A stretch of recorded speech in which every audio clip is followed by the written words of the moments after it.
Imagine you and your roommate have been living together for years. You split the rent, share the kitchen, and mostly get along, but your roommate has a really dark secret, and one day you finally decide you can't ignore it anymore. That is basically America in 1860, except instead of a roommate, it was an entire half of a country. And instead of a dark secret, it was 4 million enslaved human beings. But let's back up. When America was founded, the founding fathers wrote, "All men are created equal." Beautiful words, inspiring words, words that somehow did not apply to roughly one-fifth of the population. They left the slavery question deliberately vague, crossed their fingers, and hoped future generations would figure it out. Future generations did not figure it out. The North had factories, immigrants, and growing cities. They did not need slaves to run their economy. The South had massive plantations growing cotton and tobacco under a blazing sun.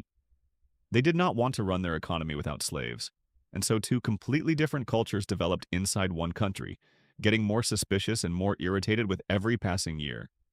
Every time a new state wanted to join the Union, the same fight broke out. Will it be a slave state or a free state?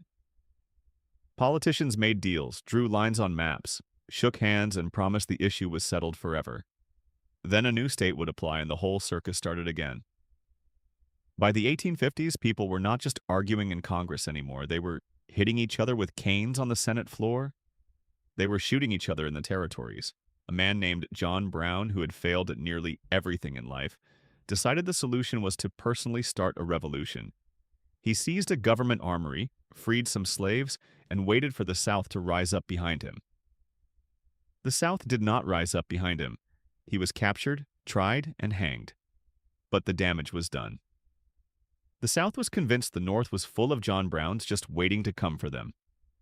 Nobody trusted anybody. Then came the 1860 election. A tall, awkward lawyer from Illinois with a beard he had only recently grown because a little girl told him he should, won the presidency. Abraham Lincoln had never run a country, never commanded an army, and had lost more elections than he had won. The South did not care about any of that.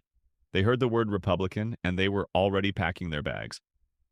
South Carolina left first, then Mississippi, Florida, Alabama, Georgia, Louisiana, and Texas, then Virginia, Arkansas, Tennessee, and North Carolina. 11 states total, forming the Confederate States of America, writing their own constitution, and declaring that yes, this was absolutely about slavery. They were not being subtle about it. Lincoln said secession was illegal and he would not recognize it. The Confederates said, "Watch us."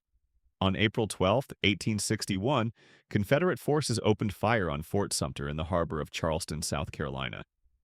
The small Union garrison inside had almost no food, almost no ammunition, and absolutely no chance. They surrendered after 2 days. The Civil War had started, and almost nobody understood what they had just gotten themselves into. Both sides thought it would last a few months.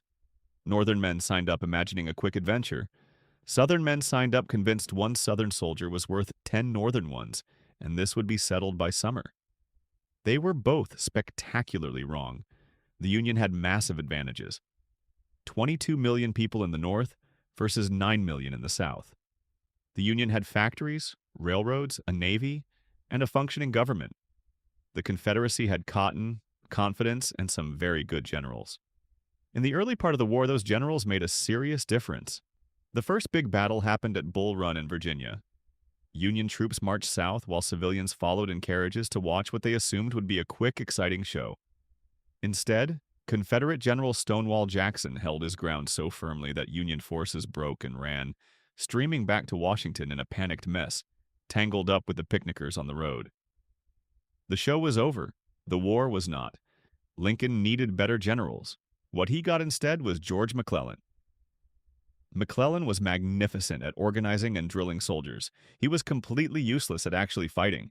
He consistently believed the enemy outnumbered him, even when they did not. Lincoln begged him to move. McClellan wrote long letters explaining why moving was dangerous. Lincoln eventually started showing up at McClellan's house personally. McClellan once came home, walked straight past the waiting president, and went to bed. Out west, things were going better. A quiet, stubborn general named Ulysses Grant was actually winning. He captured forts, controlled rivers, and kept moving forward no matter what. When people told Lincoln that Grant drank too much, Lincoln allegedly said, "Find out what he drinks and send some to my other generals." In the spring of 1862, McClellan finally moved toward Richmond, the Confederate capital. He came within earshot of the city's church bells. Then Robert E. Lee took command of Confederate forces. Lee was everything McClellan was not: aggressive, creative, and completely willing to take risks. He launched attacks that frightened McClellan so thoroughly that the entire Union Army retreated back to where it started. McClellan called it a success. Lincoln called it something else and fired him. The war dragged into its second year, and the cost was staggering. At Antietam in September 1862, the two sides fought for a single day and suffered over 22,000 casualties. It remains the bloodiest single day in American history. Union forces pushed Lee back, and Lincoln declared it a victory. It was enough of a victory for what he needed to do next. 5 days after Antietam, Lincoln announced the Emancipation Proclamation. Effective January 1st, 1863, all enslaved people in Confederate states were declared free. It did not immediately free anyone because the Union did not yet control those states. But it changed everything about what the war meant. It was now officially a war to end slavery. European countries considering recognizing the Confederacy suddenly went quiet. You could not side with slaveholders against abolition without looking very bad. Britain stayed out. France stayed out. The Confederacy was on its own.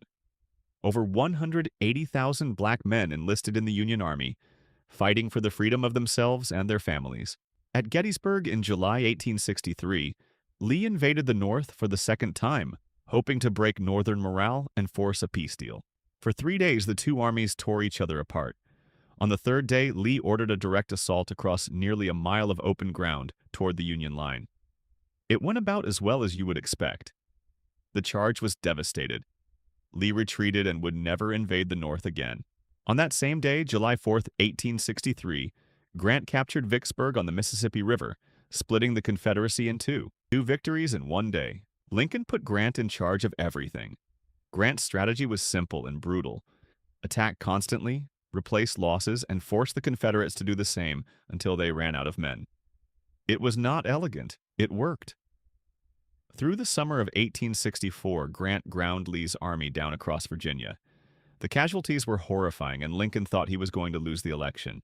Then General Sherman captured Atlanta, marched through Georgia, cutting a path of destruction 60 miles wide all the way to the sea. The fall of Atlanta proved the war was winnable. Lincoln won in a landslide. By early 1865, it was over. Lee's army was starving and outnumbered.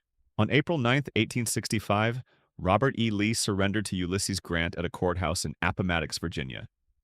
Grant let the Confederate soldiers keep their horses for spring planting, fed them from Union supplies, and simply said, "Go home." The war that cost over 600,000 lives was over. 5 days later, Lincoln was shot at Ford's Theater and died the following morning. He did not live to see what he had set in motion, but the nation he left behind was, for the first time, legally and constitutionally, one where all men were created equal. Whether America would live up to that promise was a question the next generation would have to answer. Some would say they are still answering it today.